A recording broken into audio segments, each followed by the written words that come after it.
Okay, so now we know Pam preaches better than I do from last week, and Brady reads better than I do.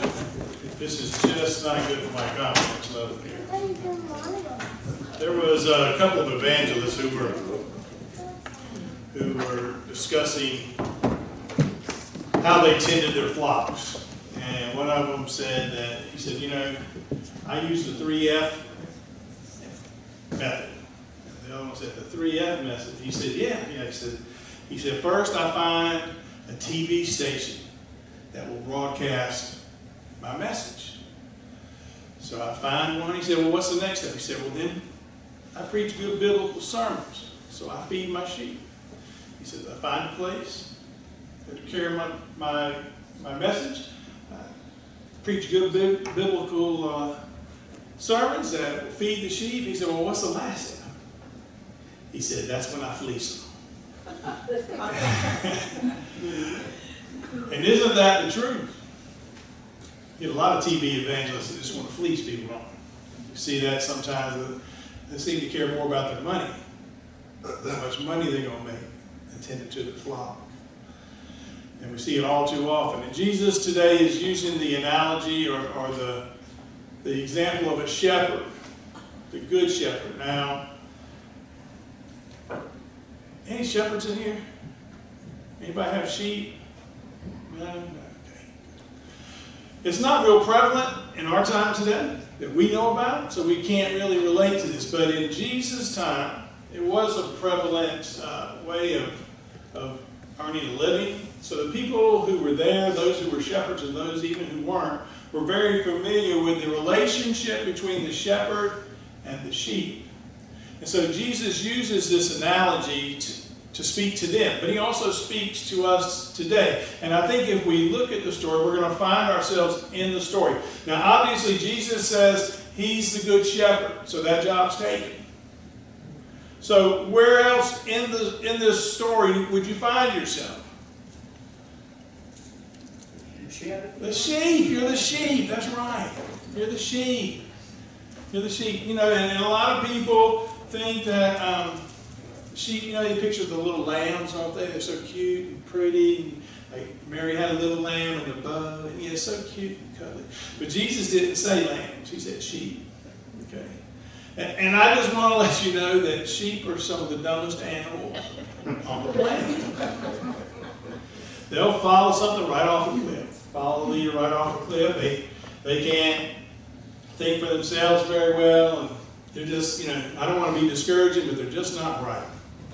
But there's good news. They got 4 stomachs. So that means they can eat a lot. The bad news is they're vegetarians. They just eat grass. So, I mean, you know, you can decide what you want to do with being a sheep, but you're all what? Not bright. You're sheep. You're sheep. Today, you're sheep. Okay. Say it with me. I'm a sheep. Everybody say it. Everybody together. I'm a sheep. I'm a sheep. Bye. There we go. Everybody bye. All right. Now, so now you've embraced your role. You're the sheep. You know how to speak the language. Bye. Okay, we're all good there. We're all sheep. And you need to recognize that in this analogy, you are the sheep. That Jesus is the good shepherd, but there is a really good relationship modeled here between the sheep and the shepherd. And that's what's important to God, that you know him and he knows you. And when you hear his voice, as you respond, right? That relationship is key. You see, Jesus didn't care that you might be the dumbest animal. What he wants for you to do is to follow him, right? And to know him.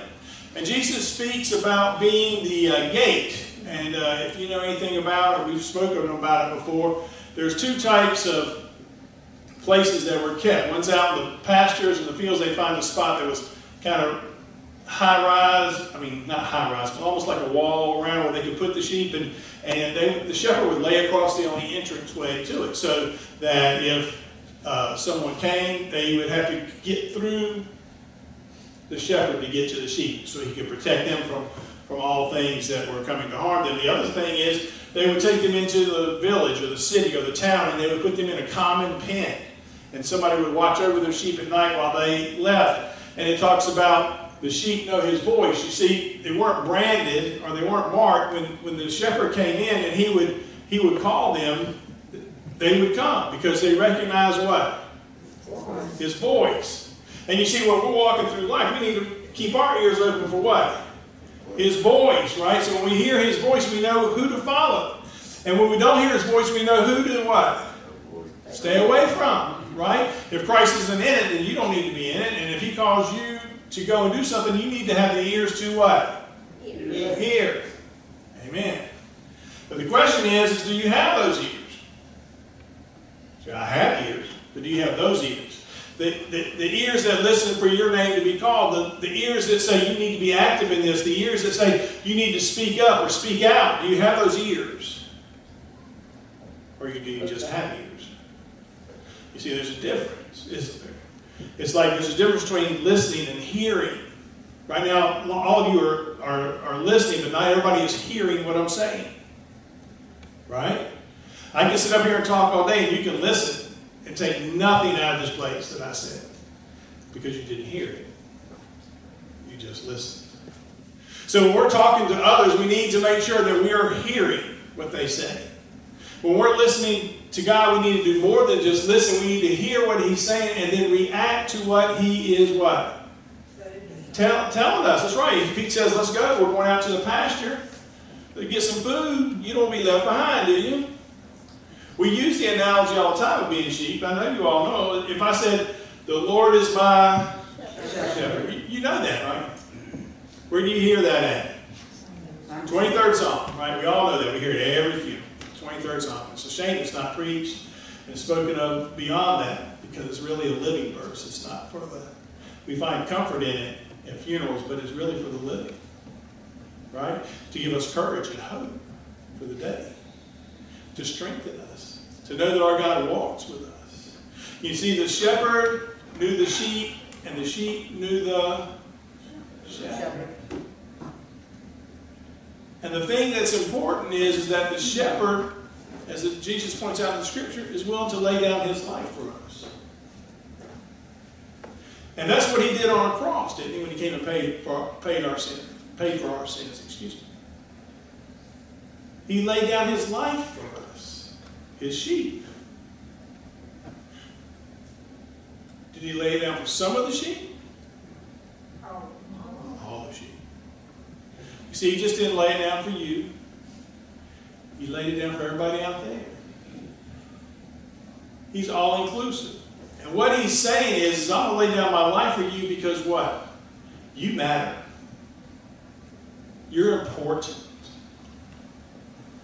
You are worthy of my sacrifice. But so often we forget that we do matter to God. Say it, I matter. Say it all together, I matter. Those of you who are asleep, turn to them and say, I matter. You better wake up. But we do matter, right? I matter. Now turn to the person next to you and say, you matter. That feel good? To know you matter? Yeah, I matter, you matter, we matter. Now say it to each other. Y'all, we matter. We all matter, right? We all matter. We're all important to God. The short ones, the tall ones, the skinny ones, the pretty ones, the ugly ones. Everybody matters to God. You know, and I think it's important that we embrace that. But we not only embrace it for ourselves, but that we embrace it for humanity. That we're all in this together and nobody gets out alive. That we need to lift each other up instead of seeking to tear each other down. That if we matter to God then that much, then we should matter to each other that much, shouldn't we? Regardless of the face, regardless of the shape, regardless of the color, regardless of any of those things, we should all matter to each other. And we should care for each other as a shepherd cares for his sheep. In other words, all in. I'm all in with you. I'm all in with the shepherd. I'm all in with the other sheep. I'm all in. And the question is, are you? Are you just in for you? Do you never get past I matter? To say you matter. To say we matter. To say we're all in this together. You see, some of us never move past I matter. And it's important that we do. See, you can't live a self-centered life and live a Christian life. It's not possible. Christ wasn't self-centered. If you are indeed a follower of Christ, and you can't live that life and say, I'm a follower of Christ because I'm leaving this self-centered life, because Christ never did that. You're not following him, you're making your own way. You're probably that one sheep that's lost that he has to leave the 99 for to go get. You matter. We all matter. And it's crucial that we recognize it, especially in this time of need. And I hesitate to even say, a lot of folks have a problem with Black Lives Matter. I don't have a problem with that. They say, well, all lives matter. You're right, they do. They really do. Well, what Black Lives Matter is saying is, I'm hurting, see me, I matter. If you've ever been left out of something, if you've ever felt like you were everybody else was having and you weren't having, or you felt like you were for so long done wrongly, sooner or later you got to stand up and say, hey, I'm here, I matter. And they do matter. They do matter. Everybody